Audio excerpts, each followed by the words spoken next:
préféré comparer ce lieu, la ferme Lorraine, à une cathédrale. Donc il a commencé par évider les plafonds pour découvrir les hommes debout qui vont jusqu'à la toiture.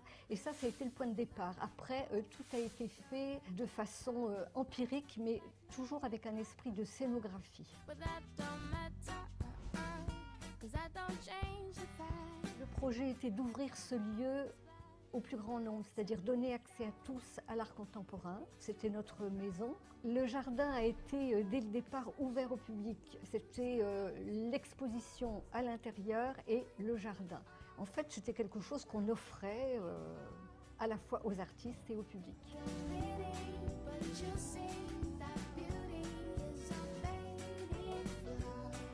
Les artistes sont, on va dire, choisis en fonction de ce qu'on veut montrer. C'est-à-dire que si on ne prend pas quelqu'un une année, c'est pas parce que son œuvre ne plaît pas, mais c'est parce qu'elle ne convient pas. Ici, c'est une expo collective, 26 plasticiens cette année. Donc il faut penser aux visiteurs, que ce soit une visite assez rythmée, trouver une grande diversité de matières, de techniques et passer de peinture à sculpture à installation. C'est un lieu où les éclairages sont créés chaque année par 2 créateurs lumière. Donc ça, c'est un gros travail. On a la chance de pouvoir recréer chaque année les nouveaux espaces, comme les cloisons qui peuvent changer de place en fonction des œuvres qu'on va exposer.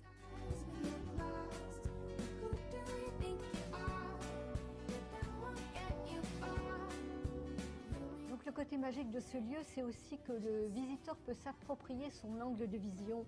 Il n'est pas face à un mur avec des œuvres collées au mur. Il y a des points de vue, comme vous avez pu le constater à l'étage sur la passerelle, tout en haut sur le beffroi. Le visiteur peut naviguer dans les œuvres et il peut choisir son cadre, en fait, entrer dans une œuvre et en voir plusieurs à la fois. Et ça, c'est très important.